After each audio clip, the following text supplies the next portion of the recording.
Cafodd Kim ei chyfeirio yn 1 ar 15 oed i raglen cymunedau'n waith drwy panel Ôl-16 Gwynedd. Roedd Kim wedi disgyn allan o addysg ym mlwyddyn 10 oherwydd problemau personol cafodd effaith ar ei llesiant a'i phresenoldeb yn yr ysgol. Gadawodd yr ysgol heb gymwysterau. Yn ystod y cyfnod yma, derbyniodd Kim wasanaeth gan Gwasanaeth Iechyd Meddwl Plant a'r Glasoed.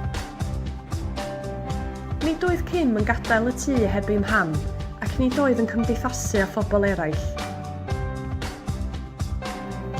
Dechreuodd Simon, mentor ieuenctid cymunedau ym Waith, gyfarfod Kim yn ei chartref.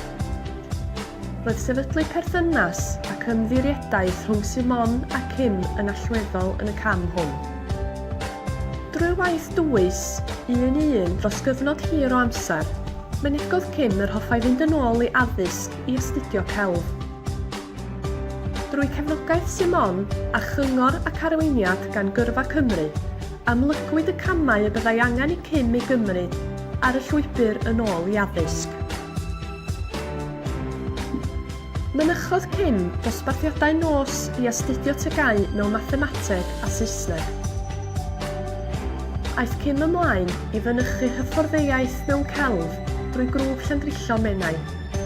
Mae Kim bellach wedi cwblhau ei thygau a hyfforddiaeth ac wedi symud ymlaen i gwrs llawn amser lefel 2 mewn celf. Mae'r gefnogaeth cyson oedd ar gael drwy'r rhaglen cymunedau'n waith wedi bod yn bwysig iawn i Kim wrth symud ymlaen ar ei siwrna yn ôl i addysg.